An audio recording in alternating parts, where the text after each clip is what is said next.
Thank you very much for the invitation. And I am currently assistant professor at LSL Shreveport, and I am pharmacologist by training. And previously, I have worked in biotech for 8 years, from target validation, identification to the INDs. So, okay, let's start. So, I don't think these are my current slide, but I will try to adjust the timing. So, what are the thrombosis drug market size? So currently, it is uh, valued at $31 billion, which is expected to rise to $65 billion in 2032. And North America has majority of that market size. So hemostatic balance is defined by ability to uh, bleeding versus thrombosis. So if you suppress one of the pathway, that's gonna be if you anticoagulant force are too much, you have bleeding, and procoagulant force too much, you have thrombosis. So that's very important to understand why we need safer therapeutics in cancer patients. So venous thromboembolism is encompassing deep vein thrombosis, and PE is pulmonary embolism. Among the cardiovascular related death, it is a third after MI in stroke, and more than 500,000 deaths per year. So it is a very serious disease, and it is a leading cause of disability adjusted life year lost in hospitalized patients. So why cancer and VTE? Because in general population, the VTE rate is 1 to 2 per thousand, which increases 10 to 20 fold in cancer patients. And not only that, the cancer patient who is diagnosed with VTE, they have very low survival rate as compared to patient without VTE diagnosis. So why we need novel and safe therapeutic approach? Because current therapeutic approach that are low molecular heparins and factor 10 inhibitors, uh, they are associated with twofold increased risk of bleeding. This is very, very important because recent studies shows that cancer patients are also at risk, very high risk of bleeding. So anticoagulants are not safe options, and they reduces VTE, but they do not reduce post-thrombotic syndrome, or they do not improve overall survival. That's what matter most in the cancer patient, right? So we need something that can reduce thrombosis without causing bleeding, that can increase the overall survival and in cancer patients. So when we think ideal therapeutic target, these are the list I can come up with. It should reduce deep vein thrombus formation and promote thrombus resolution. That is very important for long-term care. That should reduce vascular endothelial activation, inflammation. That should have positive effect on overall survival. That should not have direct effect of hemostasis, meaning that it should not cause bleeding. And it can be combined with current standard of care. So in search of such target, we focus on neutrophils, which are the most abundant cell type, white blood cell in humans. And neutrophil promotes thrombosis by several mechanisms. We have seen studies in COVID that they are nasty when in case of COVID infection, but they do the same job in cancer also. They promote thrombosis, or now they call immunothrombosis, by releasing neutrophil extracellular traps, secreting inflammatory cytokines, and promoting endothelial cell activation. So therapeutic targeting of neutrophil adjacent molecules are not good because they lead to neutropenia and increased infection. In contrast, the integrin alpha 9, that our current target, it is expressed on neutrophil at low level, but it increases upon activation. And most importantly, it is not expressed on platelets or lymphocyte at all. So it got its inherent selectivity, that there is no chance of bleeding or immune suppression by targeting this protein.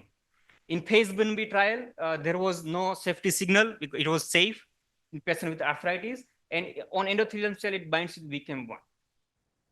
So I'm not going to solve this data, but this is the summary of what we did. We had sample from lung cancer patient. We have mouse cancer models. We did RNA sequencing, pharmacogenomics analysis, computational modeling, and finally did all in vitro, in vivo pharmacology to validate this target. So these are the lung cancer patient biopsy samples. They have very huge number of infiltrated neutrophils, and they are alpha 9 positive.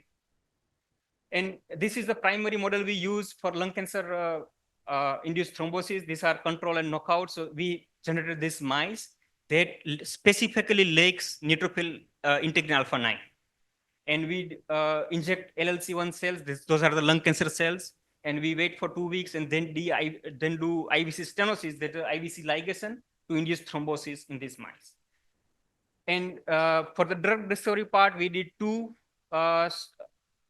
approaches.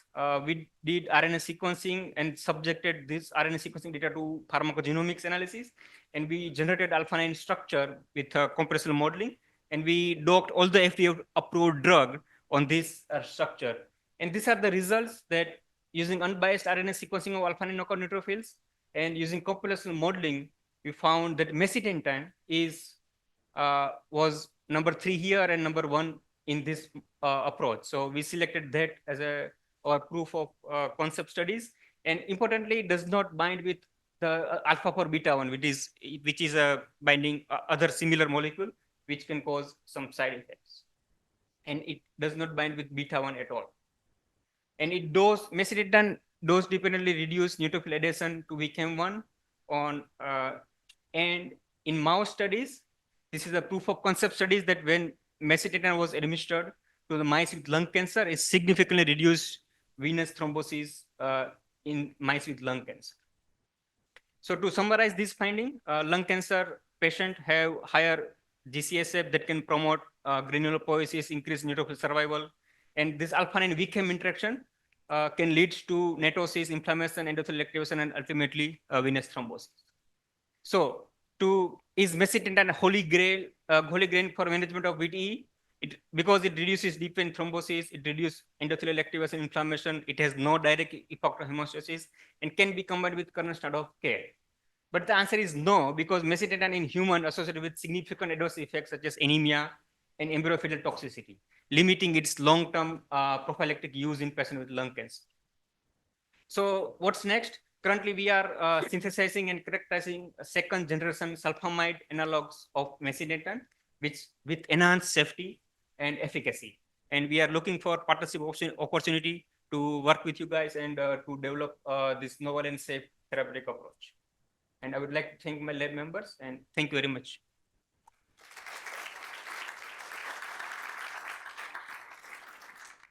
Any questions? Thank you for that presentation. Is there any concern that you're treating something that's very downstream in this process? How connected is the biology of the lung cancer to the thrombosis? And is there opportunities more upstream that would perhaps mitigate risk and increase efficacy? Yeah, because this is a very serious problem. And because when cancer patient get to oncology hospital, they mostly care about cancer, right? Because there are several studies that the patients are not nowadays not dying from cancer, they're dying from VTEs. So it is a serious complication, and because the fear of bleeding, the oncologists are not prescribing anticoagulants at ambulatory ambulatory patient with cancer. So it is very upstream, and it not only the cancer but also cancer drugs such as kinase inhibitors, immune checkpoint inhibitors. They also promote endothelial activation and thrombosis. So it is unmet clinical need with no safer options. I see. Thanks.